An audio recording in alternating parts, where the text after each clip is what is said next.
Section 2. Yes. Our news and notes, our tids and bits, or what I call, do you give a bleep? Yes, and unfortunately, this week just sucks. Every week just sucks. So this is where we compile how many news stories? 5.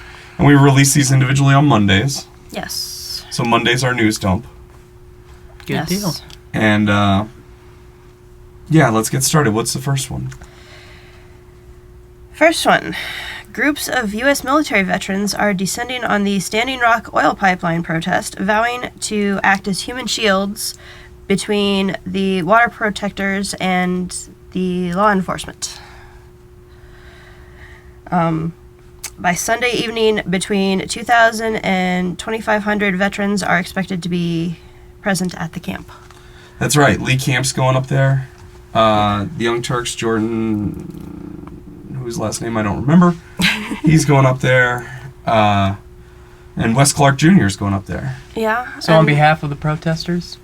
They're going to go be a human shield. Yeah. Yep. They're going to go insert themselves between the police and the water protectors. Yeah. Because it looks really, really bad if the police shoot at U.S. veterans with rubber bullets and water cannons in freezing weather. Hey, whatever angle you can bring forth. And then also imagine how many of these Pinkertons up there, these police that are basically operating as the strong arm for these transnational corporations. How many of them are also veterans?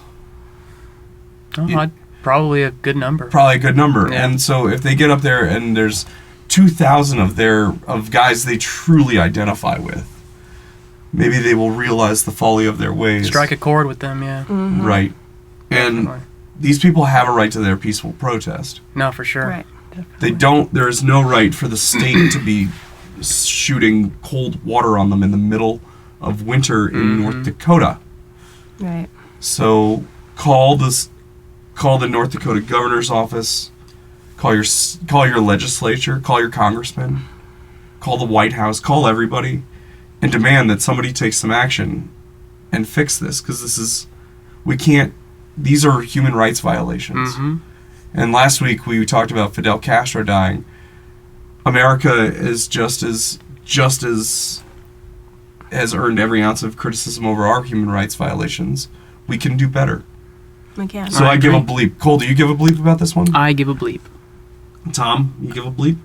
I give a bleep, but only to the point where I'll go. So you give like half a bleep. I have half a bleep. It's a soft bleep. Go get them. Yeah. Yeah. You give a bleep on principle, but... Yeah, I give a bleep on principle. There you go.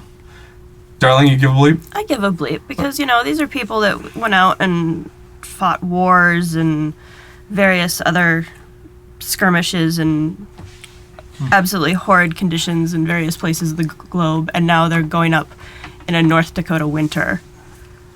Well, and they took an oath to protect our nation against all enemies, foreign and domestic. That's right. And That's domestic. Right. And I may be pretty leftist, right? But even I will tell you, any progress attained through tyranny is not progress. Though you could make the argument that the wars they fought in the Arab countries were to protect oil interests, and now they're just flip-flopping on their position. Listen, that's a valid criticism, but it would be more like they were trained to go over and protect the oil, realized what they were doing was wrong. Right. But they had a duty to the military to finish that They were job. deployed either way. And then once they got back, they're like, I will never go back over there. And now they have a chance to right their sins. I have zero problems with people flip-flopping on their position, by the way. Yeah, me too. All right, what's next?